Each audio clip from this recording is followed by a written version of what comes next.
You cannot read those things and just say, God's not at work in a supernatural way today.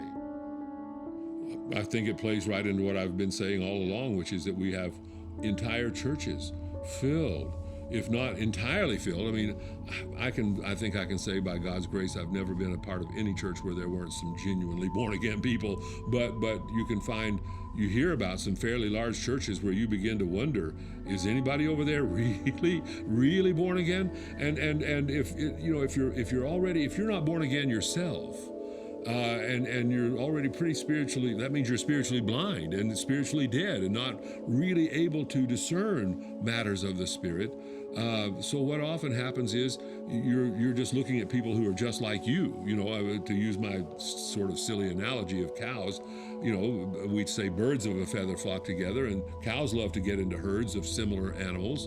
And it's a fact that if we're not born again and we don't have spiritual discernment, we're going to naturally see people that are going to encourage us to think that faith is meaningless in the modern world.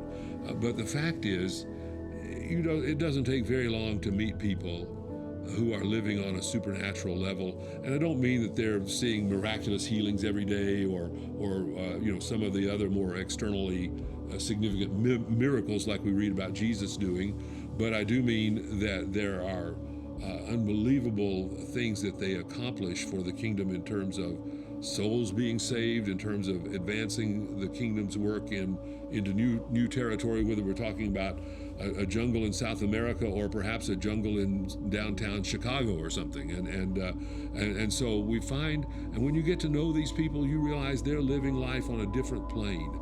Let me just encourage you to do one thing. Read the works of Elisabeth Elliot, in particular her books about her husband, Jim Elliot, who died in 1956 or something, I think, somewhere along there.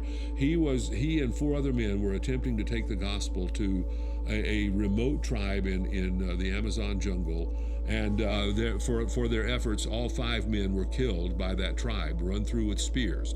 And they had guns with them. They could have defended themselves had they wished, but the gospel was so important that they allowed these people to kill them with spears while they're holding guns in their hands. And a couple of years later, one of the women from that tribe came out of the jungle and invited Elisabeth Elliot and by then their 3-year-old daughter, who had barely even known her dad before he was killed by this tribe, the Waodani tribe. But Elizabeth and her daughter were invited to go into the jungle and live with the Waodani tribe, the first non-tribal people to ever live with this tribe. They lived there for about a year. Actually, they lived there, for 2 full years. And were able then, other people came in and so forth. But she was able to share the gospel with the very men who had killed her husband. They recognized him with pictures she had and so forth. And they freely admitted they had killed him.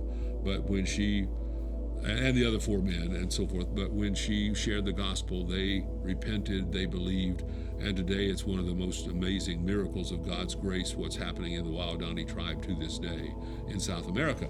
But I'm just saying, you live, and she's an excellent writer, so she can put you on the spot, and she's so good that she doesn't just make it sound like just one glorious triumph and victory after another, but rather she really lets you see the heart struggles and the interior efforts that are the sorrow and tragedy of their lives, and yet at the same time there is glory there. You can't read, for example, her first book was largely based upon the diary of Jim Elliot that he had kept from high school right through university, right into his missionary life. And you can't read that diary or her writing about her own experiences. You cannot read those things and just say, God's not at work in a supernatural way today. And they're just one example, she and her husband. They're just one tiny example that can be multiplied millions of times over. We just need to ask God to give us eyes to see what He's doing in the world.